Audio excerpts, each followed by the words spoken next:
வணக்கம். நான் உங்கள் அன்பான சயின்டிபிக் வேதிக் அஸ்ட்ராலஜர் அஸ்ட்ரோரஞ்சி பேசுகிறேன். நல்லது நினைப்போம், நல்லதே நடக்கும். இப்போ பார்த்தீங்கன்னா, நம்மளுடைய சேனல்ல வரக்கூடிய வீடியோஸ்லாம் பார்த்தீங்கன்னா, அறிவியல் சார்ந்த ஜோதிட கருத்துக்கள் பார்த்து கொண்டிருக்கிறோம். எதையும் மிகைப்படுத்தாமல் உள்ளது உள்ளவாறு பார்த்து கொண்டிருக்கிறோம். ஒளி தத்துவ பிரகாரம் நம்மளுடைய கர்மா வந்து எப்படி வந்து நல்ல ஒரு சாதகமான ஒரு வாழ்க்கை சம்பவங்களாகவும், சாதகமற்ற வாழ்க்கை சம்பவங்களாகவும் உருவெடுக்கிறதுங்கிறத பார்த்து கொண்டிருக்கிறோம். அந்த அடிப்படையில மார்ச் 2025 மீன ராசிக்காரங்களுக்கு எத்தகைய ஒரு மாதமாக இருக்க போகுதுங்கிறது பார்க்க போறோம். அதுக்கு முன்னாடி ஃபர்ஸ்ட் டைம் வரவங்க மறக்காம சப்ஸ்கிரைப் பண்ணுங்க. இப்ப பார்த்தீங்கன்னா, ஆண்டு கிரகம் என்று சொல்லப்படுகிற குரு, சனி, ராகு, கேது எப்படி ஒரு பெயர்ச்சி மார்ச் மாதம் பெறுகிறார் என்றால், சனி பார்த்தீங்கன்னா மார்ச் 29ஆம் தேதி 2025 ராசிக்குள்ளேயே வரார். இவ்வளவு நாளா 2.5 வருஷம் விரய சனியாக இருந்த சனி மீன ராசிக்குள்ளேயே வந்து ஜென்ம சனியாக மாறுகிறார். ஸோ ராசிக்குள்ள சனி வரும்பொழுது பார்த்தீங்கன்னா சில விஷயங்கள் வந்து ஃபேஸ் பண்ண வேண்டிய விஷயங்கள் ஃபேஸ் பண்ணி ஆகணும், முடிவெடுக்க வேண்டிய விஷயங்கள் முடிவெடுத்தாகணுங்கிற மாதிரி வாழ்க்கை சம்பவங்கள் அரங்கேற்றம் ஆகும்.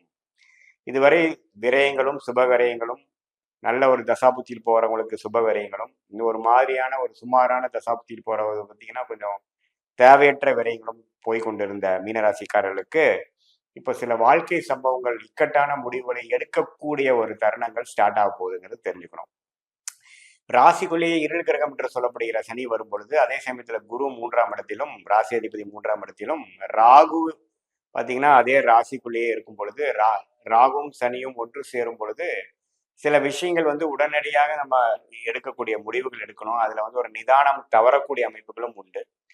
ஸோ ஒரு மிடில் ஏஜ் இருக்கக்கூடிய ஒரு வியாபாரத்தில் இருக்கிறவங்க, உத்தியோகத்தில் இருக்கிறவங்களாம் கொஞ்சம் கவனமாக இருக்கக்கூடிய அமைப்புகள் தேவைப்படுகிறது. மாதத்தின் இறுதியிலிருந்து மாதத்தின் முதல் ஆஃப் பார்த்தீங்கன்னா சூரியனே 12ஆம் இடத்துல இருந்து 6ஆம் வீட்டு கனெக்ட் ஆகும்போது புதுசா ஒரு லோன் எடுக்கக்கூடிய அமைப்புகள், ஒரு டாப் அப் லோன் பண்ணக்கூடிய அமைப்புகள் அதெல்லாம் வந்து காட்டுது. செகண்ட் ஹாஃப்ல இருந்து பார்த்தீங்கன்னா ராசிக்குள்ளேயே சூரியன் போய் ராகுவோட சேர்கிறார். அது வந்து ஒரு அடுத்து நிகர வாழ்க்கை சம்பவங்களை குறிக்கக்கூடிய அமைப்புகள் உண்டு.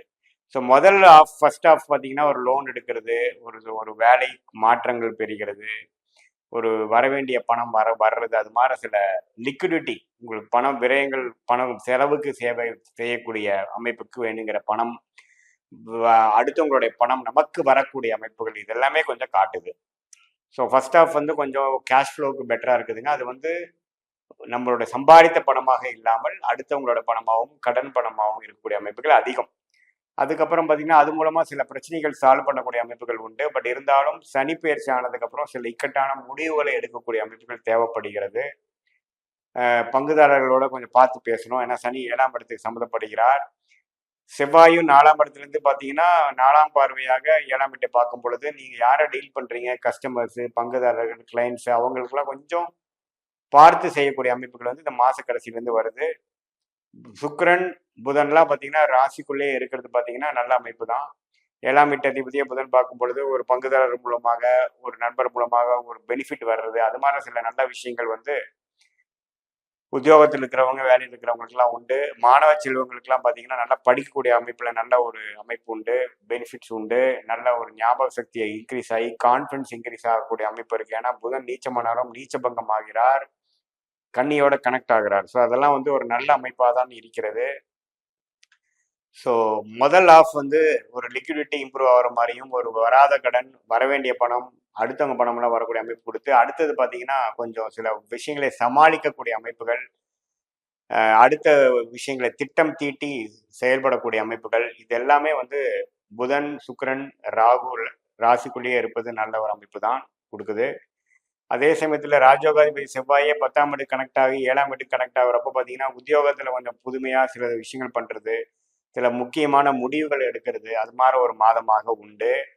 அது மூலமாக அடுத்து வரக்கூடிய ஜென்ம சனியில வந்து சில இக்கட்டான விஷயங்களை எப்படி சமாளிக்கிறது, எது மாதிரி விஷயங்கள் நம்ம குறைக்கலாம், எது மாதிரி விஷயங்களை அதிகப்படுத்தலாம், அது மாதிரி சில இக்கட்டான சில முக்கியமான முடிவுகளை எடுக்கக்கூடிய ஒரு மாதமாக மார்ச் மாதம் 2025 மீன ராசிக்காரர்களுக்கு உண்டு.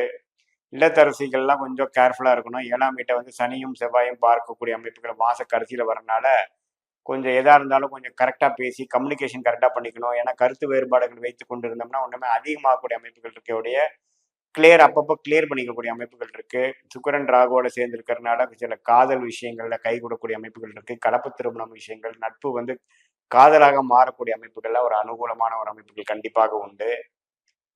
ஸோ இதுவரை விரயசனியாக இருந்த சனி வந்து ராசிக்குள்ள போய் சில வாழ்க்கையில சில மாற்றங்கள், சில முக்கியமான முடிவுகள், மாணவர்கள் பார்த்தீங்கன்னா அடுத்து என்ன படிக்க போறோம், அது மாதிரி சில விஷயங்கள், இன்னுமே கொஞ்சம் கடுமையா உழைக்கக்கூடிய விஷயத்துக்கு தயாராகுதல்.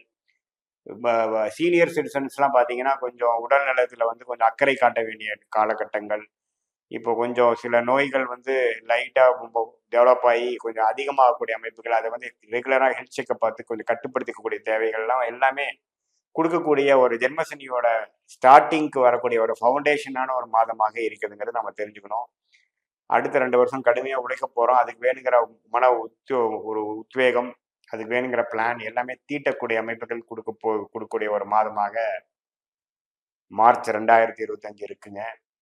ஸோ பொதுவா பார்க்கும் பொழுது ஒரு நல்ல மாற்றங்கள் நிறைந்த மாதமாகவும், அடுத்த 2 வருஷத்துக்கு வேணுங்கிற ஒரு பேட்டர்னை முடிவு செய்யக்கூடிய சில முக்கியமான முடிவுகளை எடுக்கக்கூடிய ஒரு மாதமாகவும், இதுவே வந்து வாழ்க்கையில ஜெயிக்கக்கூடிய அமைப்புக்கு தேவையான ஒரு உத்வேகத்தையும், ஒரு சில பிளானும், சில கேம் பிளானையும் கொடுக்கக்கூடிய மாதமாகவும் கண்டிப்பாக புதன், சுக்கிரன் ராசிக்குள்ளேயே இருந்து சில தீர்க்கமான முடிவு இதுவரைக்கும் தீர்க்க முடியாது, இதுவரைக்கும் முடிவெடுக்க முடியாத சில அமைப்புகளுக்கு வந்து உட்கார்ந்து ஆலோசித்து ஒரு நல்ல முடிவுகளை எடுக்கக்கூடிய ஒரு மாதமாக மீன ராசிக்காரர்களுக்கு 2025 மார்ச் மாதம் கண்டிப்பாக இருக்கிறது. இது பொதுவான பலன்களை தவிர, உங்களுடைய ஜென்ம ஜாதகத்துல எது மாதிரி விஷயங்கள் போய்கொண்டிருக்கிறது, என்ன லக்னம், லக்னாதிபதி எப்படி இருக்கிறார், தசாபுக்தி எப்படி இருக்கிறது, தசநாதன் எப்படி இருக்குது, புக்திநாதன் எப்படி இருக்குது, நான் சொன்ன இந்த சனி பயிற்சி, குரு பயிற்சி, ராகுகேது பயிற்சி எல்லாம் எத்தகைய ஒரு தாக்கத்தை வந்து கொடுக்க போகுதுங்கிறது ரெண்டையும் சேர்த்து வச்சு பார்க்கும் பொழுது, இம்மீடியட்டா வரக்கூடிய ஷார்ட் டேர்ம் ஃபியூச்சர் எப்படி இருக்க போகுது, லாங் டேர்ம் ஃபியூச்சர் எப்படி இருக்க போகுது, அதே சமயத்துல உங்களுடைய லைஃப் பொட்டன்ஷியல் எப்படி இன்க்ரீஸ் பண்ண முடியும், எந்த முடிவுகள் எடுக்கிறது உங்களுக்கு சாதகமாக இருக்கும்,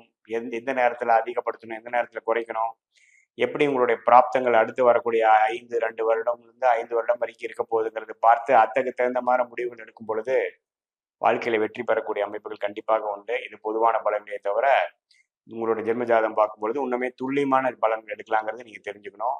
மீண்டும் மற்றொரு காணொலியில் சந்திப்போம். நன்றி, வணக்கம்.